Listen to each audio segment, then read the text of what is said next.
The time is 10 a.m. and this is WKYT Midmorning. Police say a man has died after being hit by a car in Lexington. We'll have the breaking details just ahead. A Woodford County mother speaks out after a video showing her teenage son who has epilepsy being bullied is posted online. And the city of Chicago goes nuts as the Cubs end the longest drought in Major League Baseball history.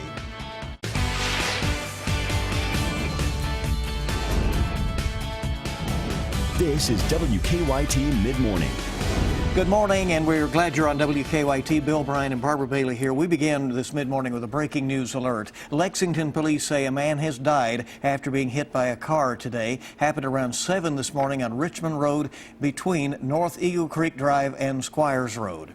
And before we go and get more details on that, we're going to find out about the weather today. We are. I guess we're now in that moment of change. Right. We're going to get some rain, and it is badly needed in some areas, dealing with all of these brush fires. Let's check in with Micah. Yeah, we're kind of crossing our fingers and hoping and praying that we actually get that down toward the southeast later on this evening, off into the nighttime hours, because that's where we really need it. Across the rest of the area, we're wanting it. There's no doubt about that for the yards and crops. There's not much to it. Obviously, that's not very impressive what you saw there on Defender, and you can see temperatures right there in the 60s. We'll finish off roughly 70 degrees, upper 60s, lower 70s later on. Remember, this is hit and miss stuff. Not everybody will see it today, and as we travel off into your afternoon, I believe that's the best bet to actually see some of these showers and maybe even a few rumbles of thunder.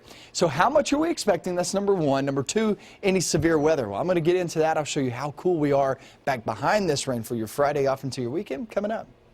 Micah, we'll see you then. And here this mid-morning, we do have some new details about the breaking news from all morning. Lexington police say a man died after being hit by a car. Now, that happened about 7 this morning, Richmond Road between North Eagle Creek Drive and Squires Road. And WKYT's Lauren Miner joins us live from the scene with all the details. Lauren? Good morning. Police are still trying to figure out why that man was crossing over Richmond Road. The man was hit on the outbound lanes between Squires Road and Eagle Creek, and that's about just a few hundred yards from where I'm standing. We're told by police that a woman was driving in the outbound lanes when she hit the man. He was taken to UK Hospital with life-threatening injuries. The Fayette County coroner did just confirm a short time ago that the man did die from his injuries. No charges are being filed against the driver. The vehicle remained on scene this morning, showing damage to the driver's side. Police are still trying to determine where the man was going or coming from and why he was crossing Richmond Road. At that particular spot, police had the outbound lane shut down between Eagle Creek and Squires Road for about an hour and a half this morning. Now, there is a crosswalk on here on Eagles Creek and on Squires Road, but that was a pretty good distance away from where the man was hit. Reporting live in Lexington, Lauren Miner, WKYT. Lauren, thank you. And the Fayette County coroner tells us the man died from blunt force trauma to the head. We are following another traffic alert this mid-morning. A busy Lexington road is still closed after an early morning crash. That crash happened about 4:30 this morning on North Broadway at 5th Street. At last check, inbound North Broadway remains shut down between 5th and 6th Streets. Police say the car hit a fire hydrant as well as a utility pole before flipping multiple times. Fortunately, they say the driver in that is expected to be okay. Police have not said when the road will be reopening. A lot of work still being done there. Keep checking WKYT.com for the updates. A Woodford County mother is speaking out after her 15-year-old son who has epilepsy was stuffed in a locker at school. Logan Sanders is a freshman at Woodford County High School. His mother says video of her son being bullied was posted to social media. A school spokesman says Logan was in the locker for about 30 minutes before the lock could be cut off. According to Logan's mother, bullying is a daily struggle for her son, and she feels the need to help victims who stay quiet. Stand up and speak out. Don't give up. Keep pushing.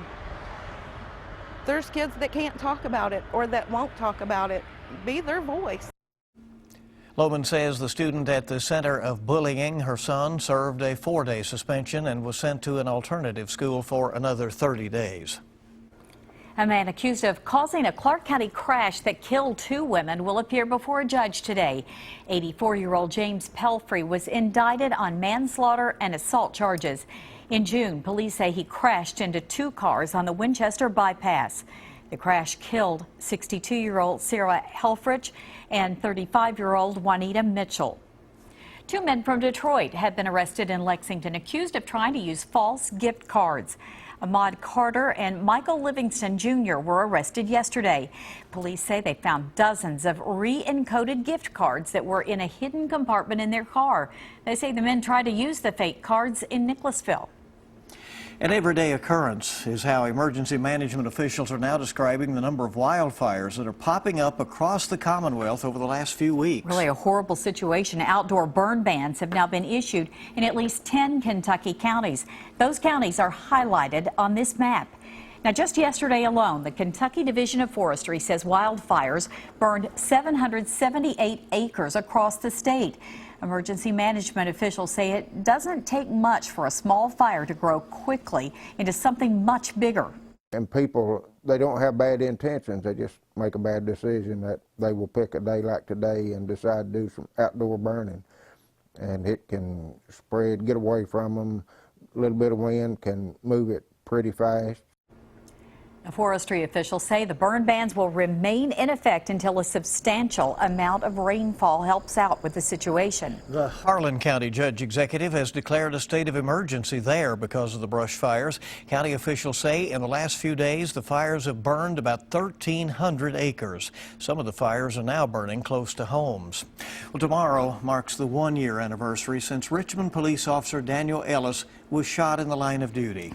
Police say Officer Ellis was shot while investigating a robbery. He died 2 days later.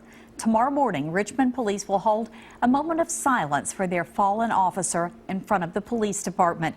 It will take place at 10:30 a.m., the exact time when Officer Ellis was shot. Police are asking the community to join them in a moment of silence. Funeral services will be held today for the second victim of the deadly crash in Lexington over the weekend. Lexington police say UK employee Timothy Moore was giving directions to Louisville Police Detective Jason Schweitzer on South Upper Street Saturday morning when a car driven by Suzanne Whitlow hit both men, killing them. Whitlow has been charged with manslaughter and DUI. Moore's visitation will be at 11 o'clock this morning at Beier Funeral Home on Bridgetown Road in Cincinnati. The funeral will follow at 1 o'clock. Services for Detective Schweitzer were held yesterday. Well, this is a big talker today, this big game that was held last night, the World Series. It was something to see. I know you were probably asleep, but I stayed up. It was amazing. First thing I checked when I got up. Yeah. Well, I can imagine. It's been more than 100 years in the making, but the curse is over. The Chicago Cubs are World Series champions. I bet you've heard that. Right. The Cubs defeated the Cleveland Indians in a thrilling Game 7 that also featured extra innings and a rain delay. Drama, right? Marley Hall has more on the series that fans will always remember. Here's the 0-1. The historic World Series finale. The Cubs win the World Series! Followed an unprecedented 17-minute rain delay. Zobrist, that's a base hit! Series MVP Ben Zobrist gave the Cubs the lead over the Indians for good with this 10th inning double. It's like a heavyweight fight, man. Blow for blow, everybody playing their heart out. Teammate Miguel Montero helped secure the victory. They've always blown it so many years before. This is just the greatest feeling in the world. Back in Chicago, celebrations immediately spilled from the bars to the streets as fans hailed the end of the curse of the Billy Goat. There's nothing to do with curses. Cubs manager Joe Madden attributed the win to skill. Superstition has nothing to do with what's happening today. Nothing. With the drought now over, plans for an epic victory parade are underway. Marley Hall, CBS News, Cleveland, Ohio.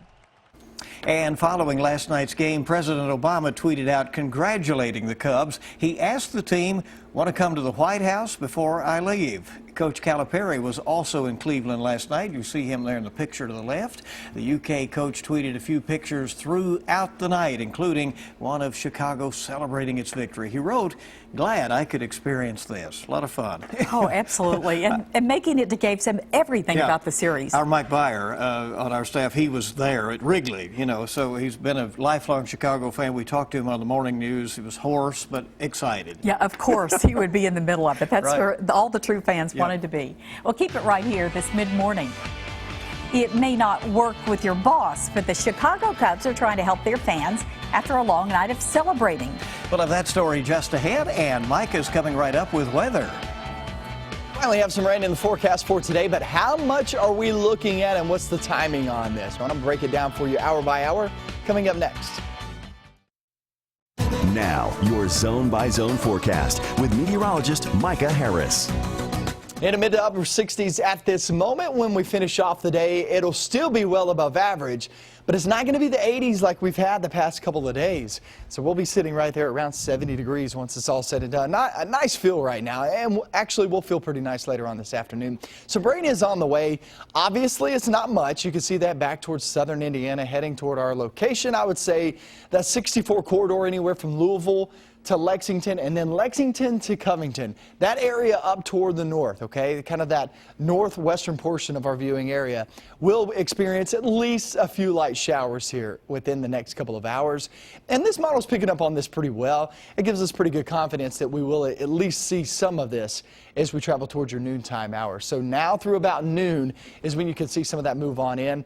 And then it just slides toward the east and southeast. This toward the afternoon is what we're going to be watching very closely, because that is what could give us some pretty good downpours. Now, will it add up to much? Absolutely not.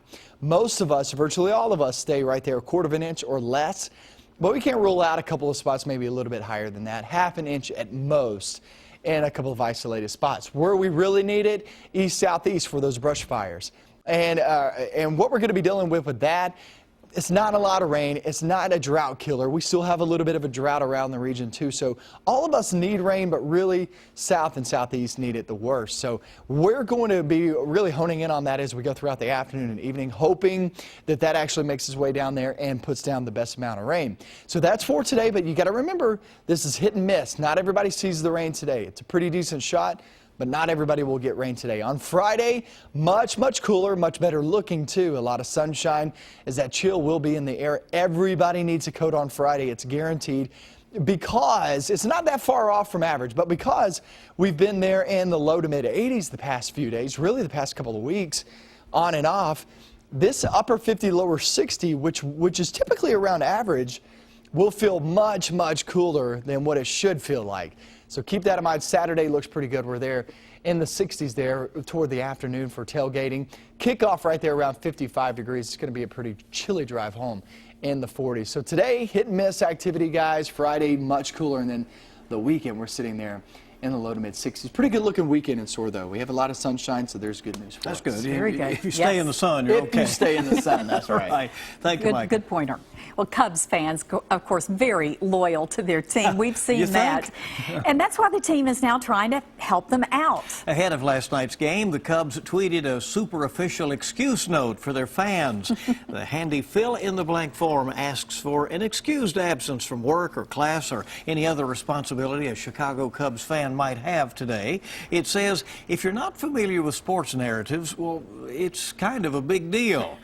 Now, we can't be certain if that note will work with your boss, if it'll be accepted, but if you celebrated like most Cubs fans, you likely will want to use it after the team claimed their first World Series in 108 years. I think that's a great idea. And some bosses, if they're big Cubs fans, might agree with that. That's what you have to judge, right? Yeah, make sure your boss is not a Cleveland fan if, then you might have that's problems. what you're bringing in. So, well, Elton John raises money for his AIDS charity in New York. And country music honors one of its biggest stars of all time. Here is your eye on entertainment.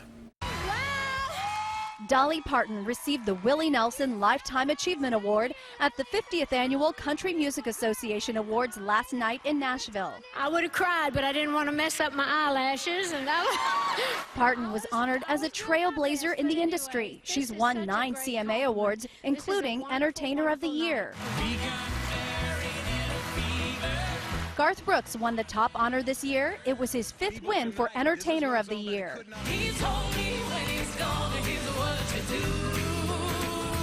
And Beyonce crossed musical genres to perform with the Dixie Chicks. The stars came out in New York City last night for the 15th annual Elton John AIDS Foundation benefit. Raising as much money as possible to help people live with this disease. And that's what people are doing, living with it. They're not dying from it anymore, hardly. The charity has raised millions for HIV/AIDS prevention and treatment. United Nations Ban Ki-moon received the Founders Award for his work to help wipe out the disease. And the Museum of the Moving Image saluted producer, director, writer, and actor Warren Beatty. The black tie event celebrated Beatty's movie career dating back to 1961. I really can't afford to let him make me some kind of a psychiatric case. His latest film, Rules Don't Apply, hits theaters Thanksgiving weekend. That's your Eye on Entertainment. Suzanne Marquez, CBS News, Los Angeles. All right, keep it here on WKYT and Mid-Morning. You'll have the chance to talk with some of your favorite authors at the Kentucky Book Fair this weekend. It's a great event, and we have one of those authors with us in the studio next. Tomorrow's Mega Millions jackpot is $47 million, and Saturday night's Powerball jackpot is now $217 million. And welcome back, Ian, and it's great to have you with us on WKYT for Mid-Morning, already visiting with our guest here. You can meet one-on-one with some of your very favorite authors as the Kentucky Book Fair takes place this Saturday in Frankfort. We're happy to have one of them with us today, Dr. Carolyn Purcell, who's here to talk about her new novel. Welcome, and your first novel. This will be your first experience like this at the Kentucky Book Fair. I'm really excited to be there. Well, I've been excited ever since the novel came out in May. So because you're not somebody who has spent your life writing as an author. I mean, this is something new. I spent my life learning a lot of things to write about, and then in retirement, I did a year's apprenticeship with the Christian Writers Guild. So you're a retired OBGYN. I am. Right. I didn't begin thinking that just because I love to read books, I can write one. So it took me a long time to do it because I didn't have a lot of confidence in my ability to. But one day it was finished, and I'm thrilled. You've come out with a great book and a lot of interesting themes in it. Tell us about Saving Jane Doe. Well, Saving Jane Doe is a story about forgiveness and healing of broken relationships with women dealing with unplanned pregnancies. They say what you know, and I counseled a lot of women in those situations during my practice, so that's the story. Plus, it's a story of friendship between the doctor and her first patient. And that's important, yes. That friendship. Yeah. Yes. Are you prepared for, you're going to go up there and I've been many times, the Kentucky Book Fair. So people will be asking you questions. They want to know what your next book is going to be. Do you look forward to talking with those readers? I do. I have really enjoyed everything about trying to promote this book. I've seen lots of new patients. Just this week I spoke to the Lexington Women's Club, and one of the people there was one of my former patients that I delivered twice, and I don't see them often anymore, so that was a lot of fun. And so yes, and I'm excited, and I hope that a lot of them and a lot of other people will come to the fair this Saturday. Well, I feel sure that they will. Did it end up, this book, the way you thought it would? You know, a lot of people say they start a book and then it becomes something different. Did you have a good vision of it, though? Well, actually, I started to tell the story of one of the characters named Elaine, and then I happened to think of the character Jessie, and she took over my story. It happens. But it does happen, and I had read that it happens, but it was fun when I saw that was actually true. Great. Folks, you can find out more about that book and so many more at the Kentucky Book Fair coming up Saturday at the Frankfort Convention Center. KYHumanities.org gives you a guide as to all who will be there. Thanks for coming. Thank you so much for having me. Congratulations. It's my pleasure. Thank you. We'll keep it right here this mid-morning. We'll check in with the Mr. Food Test Kitchen next and see what's cooking up. You can get that one ready for the weekend. We're back in a moment. Did you know that today is National Sandwich Day? Well, it is.